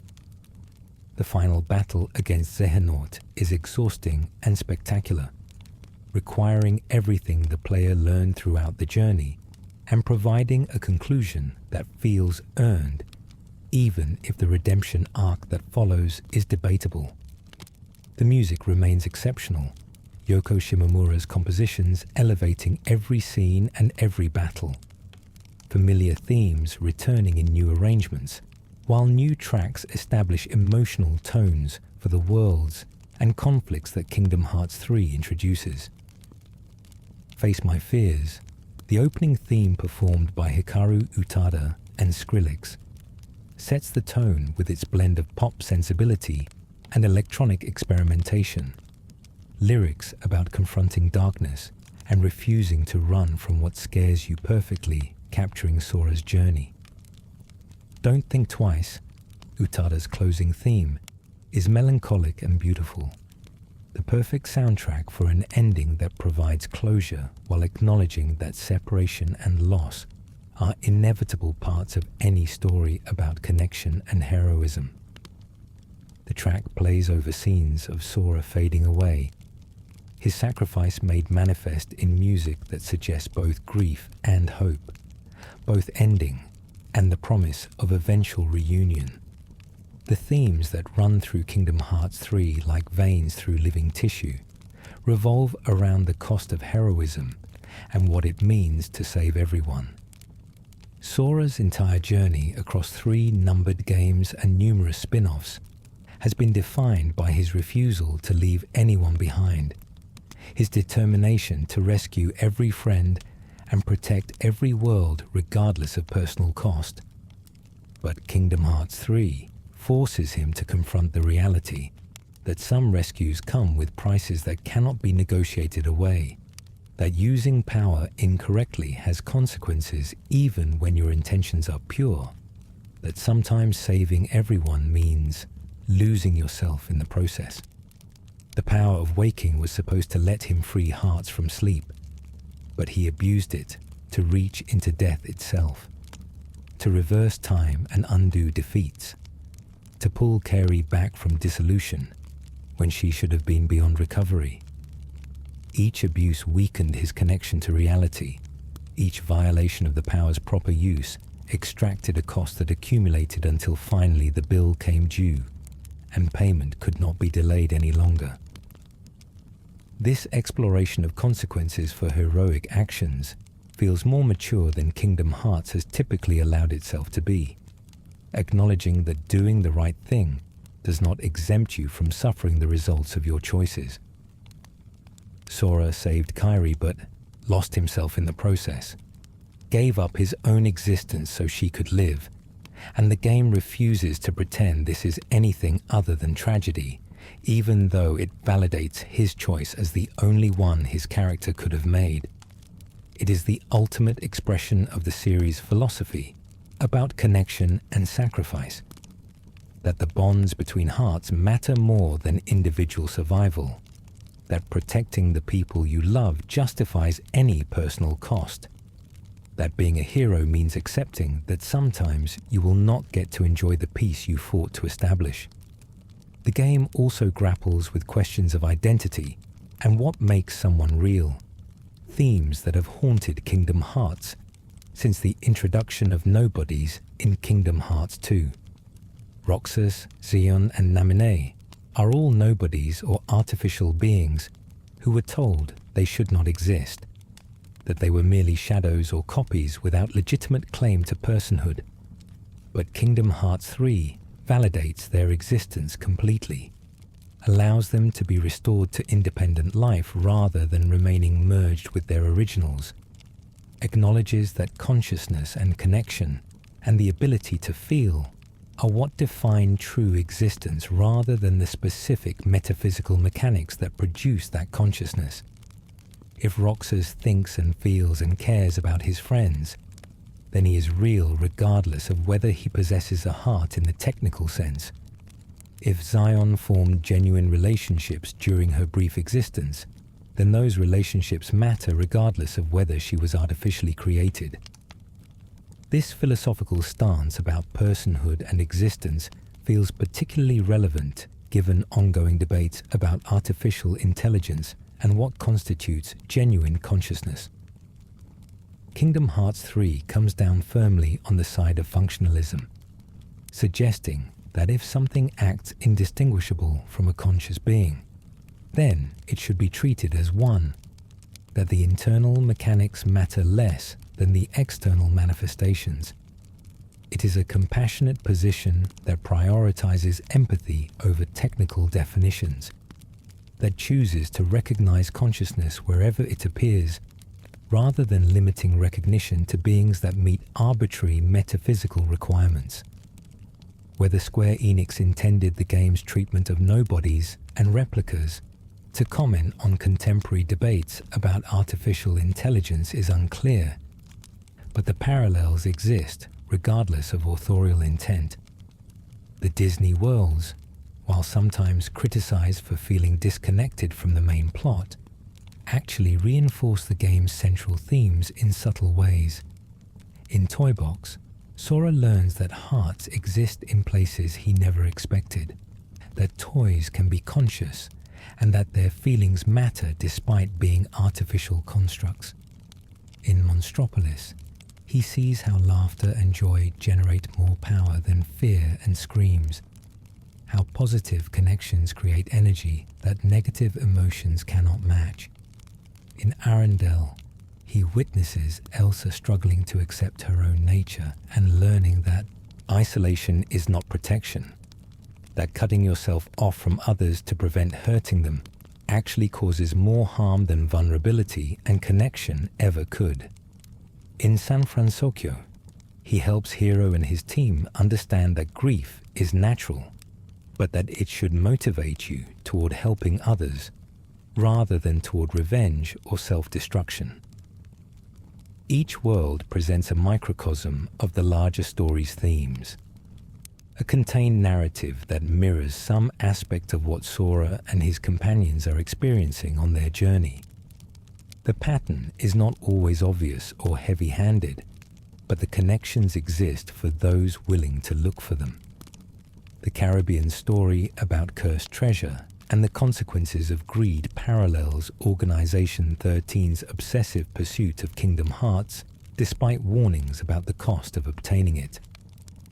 Kingdom of Corona's narrative about escaping from someone who claims to protect you but actually imprisons you reflects the various characters trying to break free from Xehanort's manipulation and control. These thematic resonances create coherence beneath surface-level diversity, suggesting that all the different stories the game tells are actually variations on the same fundamental concerns about connection and identity and the price of achieving your goals. The game's treatment of redemption remains one of its most controversial elements, particularly Xehanort's final scene with Roxas, where the old master receives forgiveness that many fans felt he did not earn. Xehanort spent decades manipulating events, destroyed countless lives, possessed bodies, and discarded them when they no longer served his purposes, orchestrated wars and catastrophes in pursuit of his vision of perfect balance between light and darkness. The suffering he caused is incalculable. The trauma he inflicted on characters like Terra and Aqua and Ventus defining their entire lives. To see him reconcile with Roxas and fade peacefully, rather than being punished or condemned, felt to many like the narrative was excusing his actions or suggesting that having understandable motivations somehow made his atrocities acceptable. But perhaps the point is not that Xehanort deserved forgiveness, but that Roxas chose to offer it anyway. That grace given freely is more powerful than justice demanded. That allowing an old friend to die in peace rather than in condemnation serves the living more than the dead. Roxas was not excusing what Xehanort did, or pretending the damage could be erased, but rather acknowledging that holding on to rage and demanding punishment would not undo any of the suffering already inflicted. Forgiveness in this reading is not about the person being forgiven, but about the person offering forgiveness, choosing to let go of bitterness and move forward, rather than remaining chained to past grievances. It is a complex and potentially troubling message, one that can feel like it lets villains off too easily while ignoring the valid anger of their victims. But it is also consistent with Kingdom Hearts' persistent emphasis on choosing connection over isolation, even when connection is difficult or painful.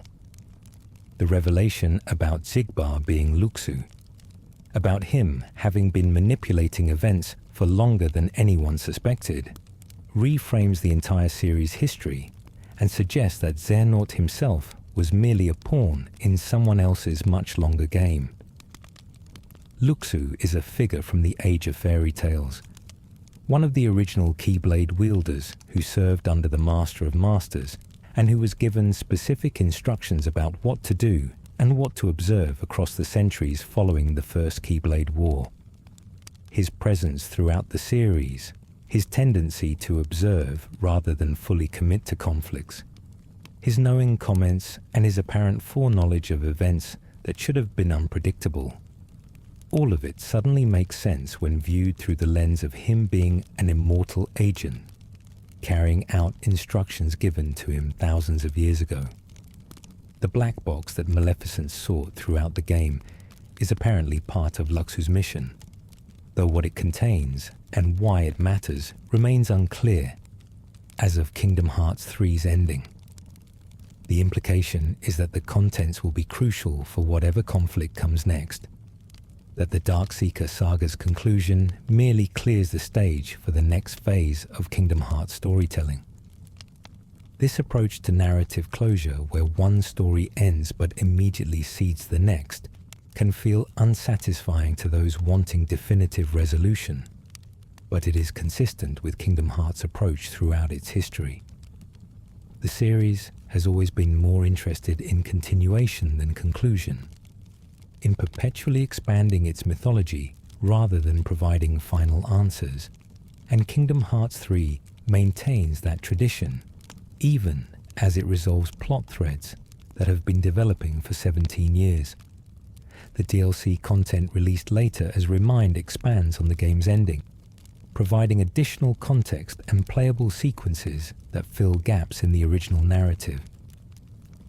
Players can experience the final battles from other characters' perspectives, understanding what Donald and Goofy and the others were doing while Sora fought his way through Organization 13.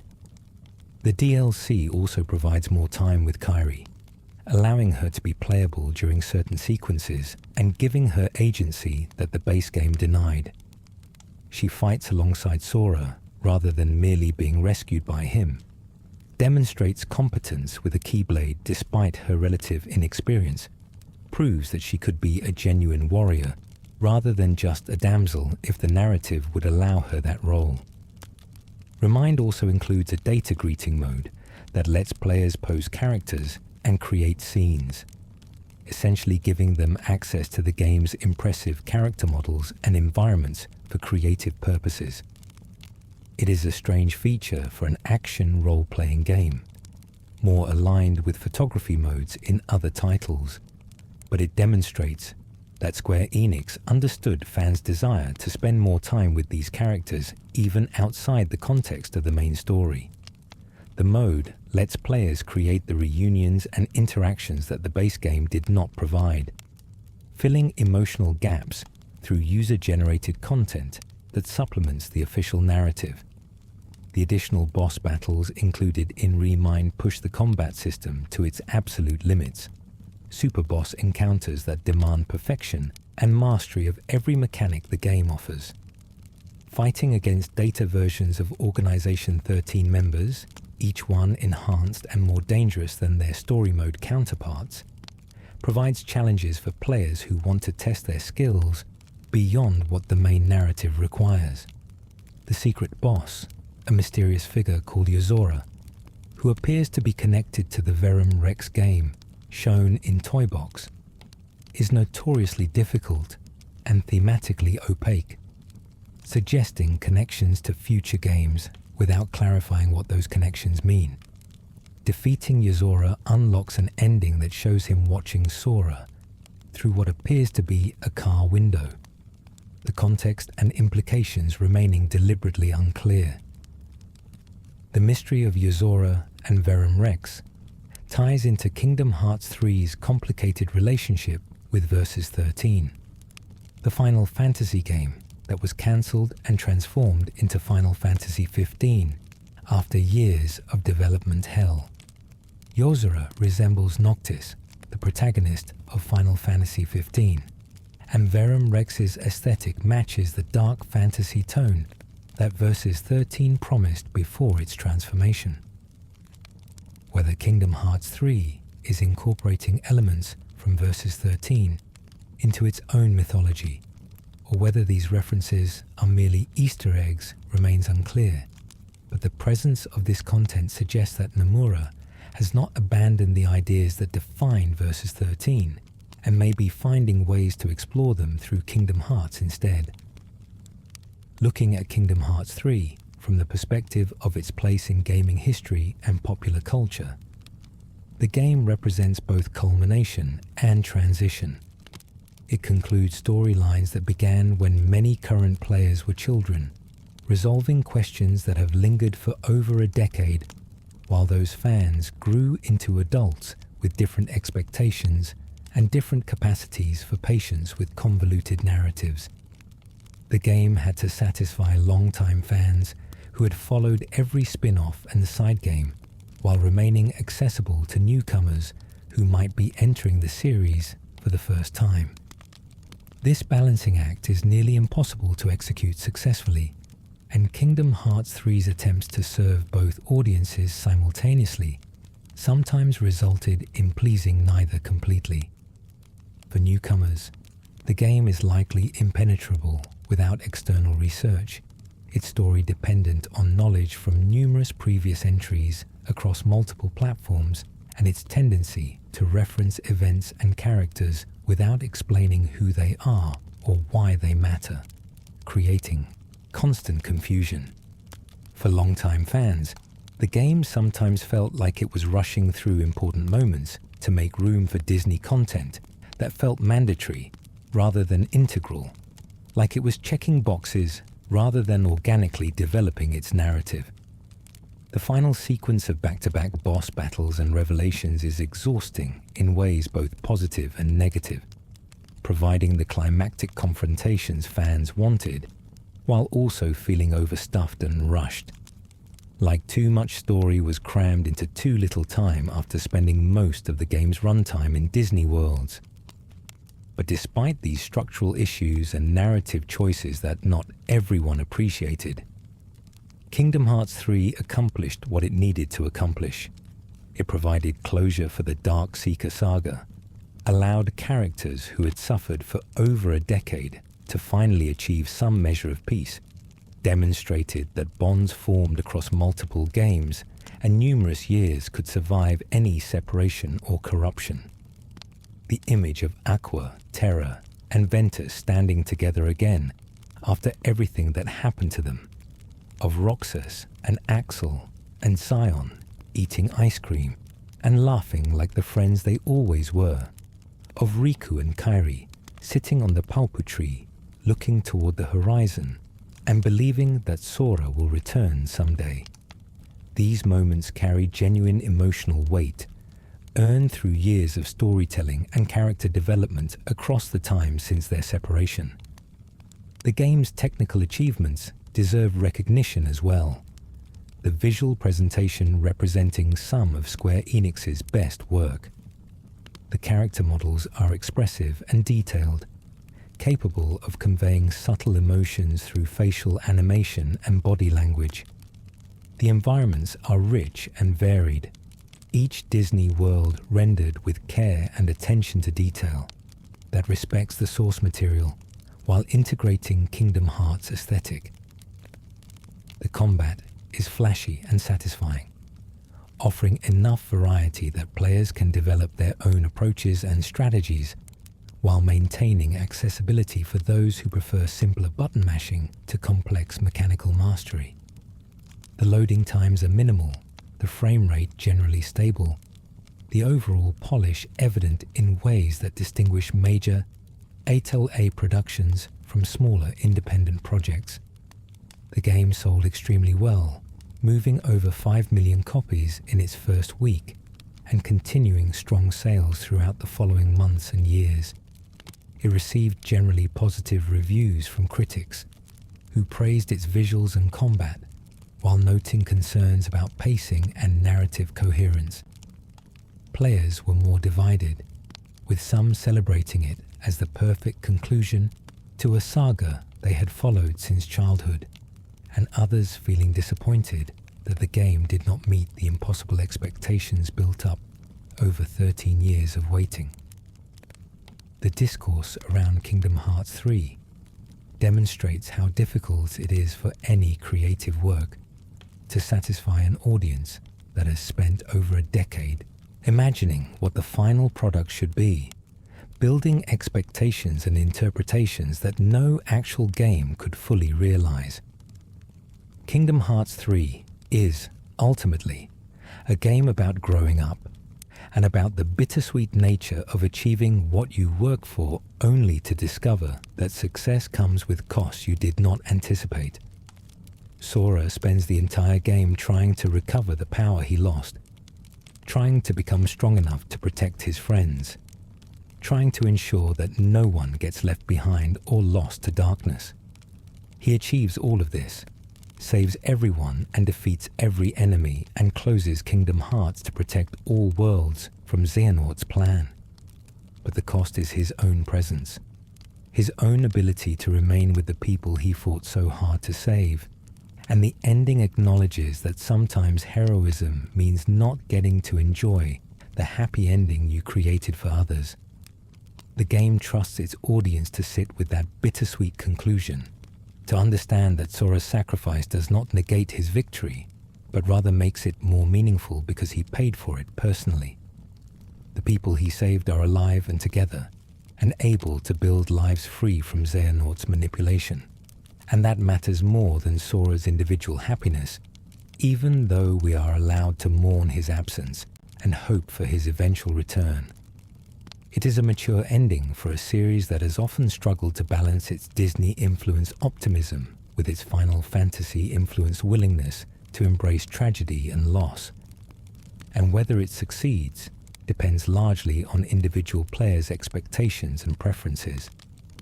The secret ending and the epilogue make clear that Kingdom Hearts' story continues beyond the Darkseeker saga, that new conflicts wait in the shadows, and that Sora's absence is not permanent disappearance, but rather transition to a new status quo. The foretellers have returned, bringing with them mysteries from the age of fairy tales and questions about what really happened during the first Keyblade War. Luxu's true identity as Xigbar and his possession of the black box suggests that everything the heroes accomplished may have been exactly what he wanted, that they were moving according to someone else's plan, even as they thought they were exercising free will. And Sora, waking in Shibuya, apparently alive, but in a world where he should not exist, promises new adventures in territories that Kingdom Hearts has not yet explored.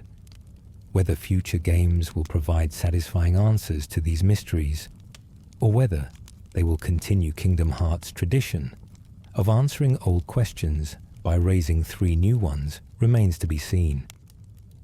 The series has always been more interested in the journey than the destination, in maintaining narrative momentum rather than providing definitive conclusions, and there is no reason to expect that fundamental approach will change going forward.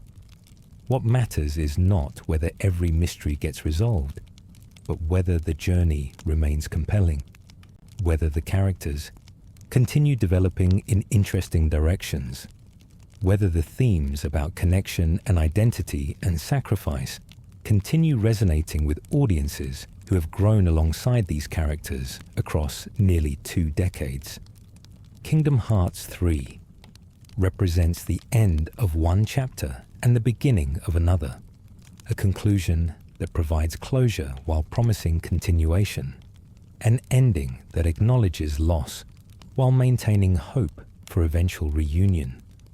It is flawed and magnificent in equal measure, sometimes frustrating but ultimately satisfying. A game that could not possibly meet every expectation built up over 13 years, but which succeeds at capturing the essential spirit that made Kingdom Hearts special in the first place. It is about friendship surviving impossible odds, about refusing to give up even when defeat seems certain, about believing that hearts connect across any distance and that those connections give us strength to face challenges we could never overcome alone. Sora's journey from a boy on an island dreaming of adventure to a hero who sacrificed himself to save everyone he loves is the story that Kingdom Hearts has been telling since its beginning. And Kingdom Hearts 3 provides the logical conclusion to that arc, while leaving room for new stories to emerge from the foundation it establishes. Whether those new stories will capture the magic that made the original trilogy special remains uncertain, but the fact that Kingdom Hearts continues at all, that Square Enix remains committed to exploring this strange fusion of Disney and Final Fantasy and original mythology, suggests that audiences still care about these characters and these themes enough to follow wherever the narrative leads next. The game ends with Kairi standing on the beach at Destiny Islands, looking out at the ocean as the sun sets, and she says that they will meet again someday.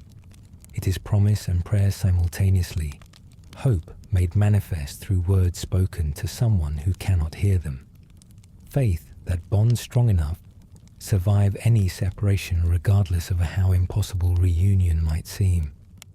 And maybe that faith is foolish, maybe believing that Sora will return despite every indication that he paid a price that cannot be refunded is naive optimism divorced from harsh reality.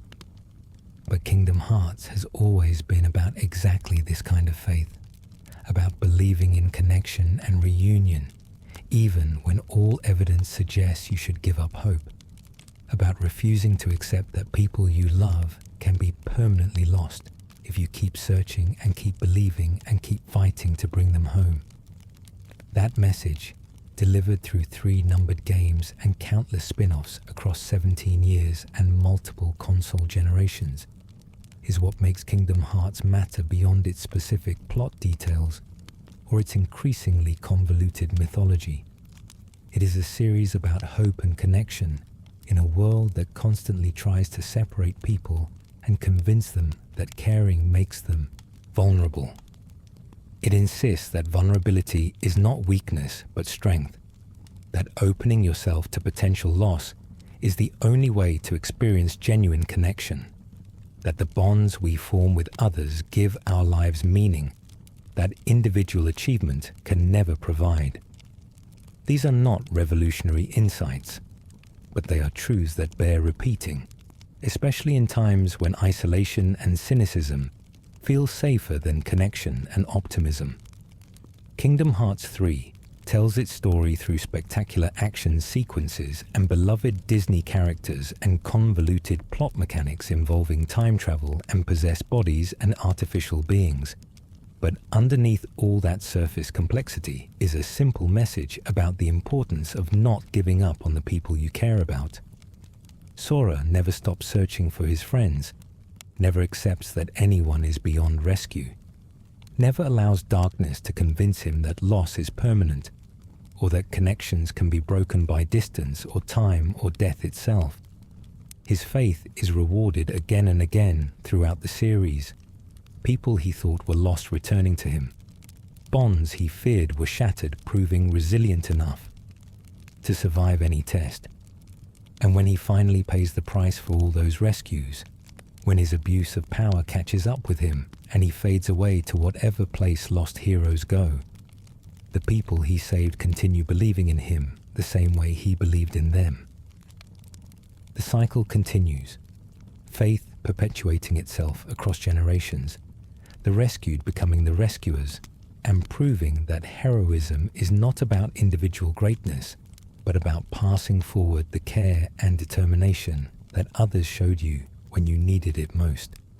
Kingdom Hearts 3 is the end of Sora's story as we have known it, but it is also the beginning of whatever comes next, the passing of the torch to new heroes who will face new challenges while carrying forward the lessons about connection and sacrifice that defined everything that came before. Whether you found the ending satisfying or frustrating, whether you felt the game lived up to 13 years of anticipation or fell short of what you hoped it would be, the fact remains that Kingdom Hearts 3 represents something significant in gaming history. The conclusion of a story that spanned nearly 2 decades and touched millions of players across multiple generations. And maybe that is enough. Maybe the fact that so many people cared enough about these characters to wait 13 years for this conclusion, to follow the story across numerous platforms and spin-off titles, to debate the mythology and speculate about what would happen when everything finally came together. Maybe that investment and that passion is the real achievement. Kingdom Hearts 3 exists because people cared about Sora and Riku and Kairi, about Aqua and Terra and Ventus, about Roxas and Axel and all the other characters whose stories interweaved across this complicated mythology. The game provides closure for their stories while promising that new stories wait to be told, that the journey continues even as this particular chapter concludes. Sora fades into light, his body dissolving as Kairi watches helplessly, unable to prevent the consequence that was always waiting at the end of his path. But he fades with the knowledge that everyone he fought to protect is safe, that his sacrifice meant something, that the worlds will continue existing because he was willing to pay whatever price was necessary to preserve them. It is heroism in its purest form, action taken not for glory or recognition, but simply because it needs to be done, and because he is capable of doing it. The ending is sad, but not hopeless, tragic, but not despairing, acknowledging loss, while maintaining faith that what has been separated can be reunited if people continue believing and continue searching, and refuse to accept that darkness gets the final word. If you found yourself moved by this journey through Kingdom Hearts 3, if these themes about sacrifice and connection and the price of heroism resonated with you, consider leaving your thoughts in the comments below. And if you want to see more deep explorations of the stories that define gaming, you know what to do. Until next time, may your heart be your guiding key, and may you remember that even when separated by impossible distances, the bonds that connect us remain unbroken, and that faith in eventual reunion is not foolishness but wisdom earned through experience with the enduring power of genuine connection.